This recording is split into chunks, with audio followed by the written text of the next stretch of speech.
Eh bien, on parle de Keir Starmer qui pourrait devoir démissionner d'ici mai de l'année prochaine, une possibilité qui s'accélère en raison de l'énorme pression que Reform UK exerce sur ce gouvernement. J'ai écrit à ce sujet aujourd'hui sur Evernews. Je mets le lien de mon article ci-dessous. Allez voir ma page Substack. Allez lire mon article.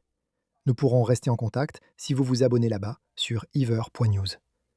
Mais oui, regardez, c'est très clair maintenant.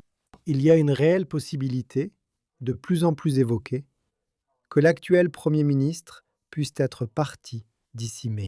Les députés travaillistes sont très inquiets, sans surprise, quant aux perspectives de leur parti.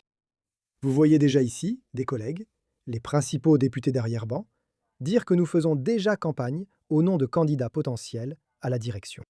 Je comprends maintenant que Starmer pourrait ne rester Premier ministre que quelques mois. Très intéressant aussi que même la perspective de voir Andy Burnham arriver lors d'une élection législative partielle inquiète le Parti travailliste, qui craint que cela ne fonctionne pas si le Parti Réforme remporte également ce siège. Et franchement, rien que sur la question des traversées illégales en bateau que nous avons vues de la France vers l'Angleterre, qui continue à un niveau record, rien que pour cela, le fait que le Parti travailliste ait refusé de faire ce qui est nécessaire pour arrêter cela, tout comme les conservateurs ont refusé de faire ce qui était nécessaire pour arrêter cela. Rien que pour cela, il mérite d'être complètement anéanti. Et des gens comme Danny Kruger, qui viennent rejoindre Reform, et vous voyez West Keating du Parti travailliste qui met cela en avant, cela montre la réalité très concrète maintenant. C'est très simple. Après les prochaines élections, il y aura un gouvernement travailliste ou un gouvernement réforme. Ce sera ça le combat. Ce sera ça la bataille. Danny Kruger qui arrive, qui fait défection. Un député très respecté, mis en place maintenant pour préparer un programme de gouvernement de réforme. Parce qu'on a vu le désastre sous les travaillistes et conservateurs, qui arrivent avec une majorité sans savoir ce qu'ils vont ou doivent faire. Réforme doit être prêt et arriver avec des plans précis.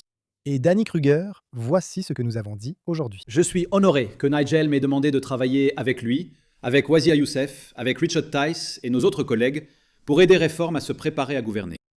C'est une équipe qui a la vision, l'énergie et les idées dont nous avons besoin. Alors permettez-moi de dire un mot sur le travail que nous allons accomplir.